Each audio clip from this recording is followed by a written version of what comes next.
Welcome to face master. நம்ம யாரை பற்றி பார்க்க போகிறோம்னா, இந்த இடைத்தேர்தலில் பார்த்தீங்கன்னா அதிமுக புறக்கணிச்சிருச்சு. அதுக்கு ஒரு சில ரீசன்கள் இருக்குது. எடப்பாடி பழனிசாமி தலைமையில் தொடர்ந்து தோல்வி, 11 தோல்வி பழனிசாமி சொல்லிடுவாங்க சொல்கிறக்காண்டி அந்த தேர்தலை புறக்கணிச்சிட்டாரு. ஆனால் பாமக பாஜக கூட்டணி நிற்கிறாங்க. ஸோ அங்கே அதிமுக சார்பில் யாரும் நிற்கலை.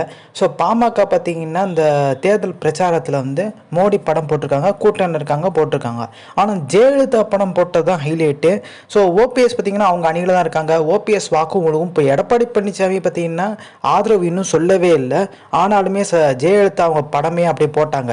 எடப்பாடி பழனிசாமியோட ஆதரவு தேவையில்லை, ஜெயலலிதா முகம் இருந்தாலே போதுன்ற அளவுக்கு பார்த்தீங்கன்னா பாமக முடிவெடுத்துட்டாங்க.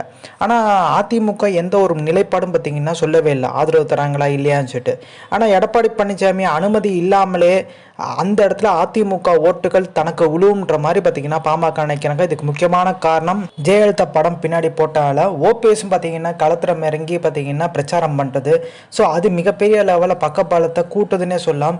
ஸோ அம்மாவின் அடையாளமாக இருந்தவர் ஓபிஎஸ் இன்னும் போடுறதுக்கு ஒரு கணிசமான வாக்குகள் இருக்குன்னு சொல்கிறாங்க. அதுவே எடப்பாடி பழனிசாமி சிக்கலை தருன்றாங்க. ஸோ இந்த இன்ஃபர்மேஷன் பிடிச்சா like share subscribe. Thanks for வாட்சிங் திஸ் வீடியோ.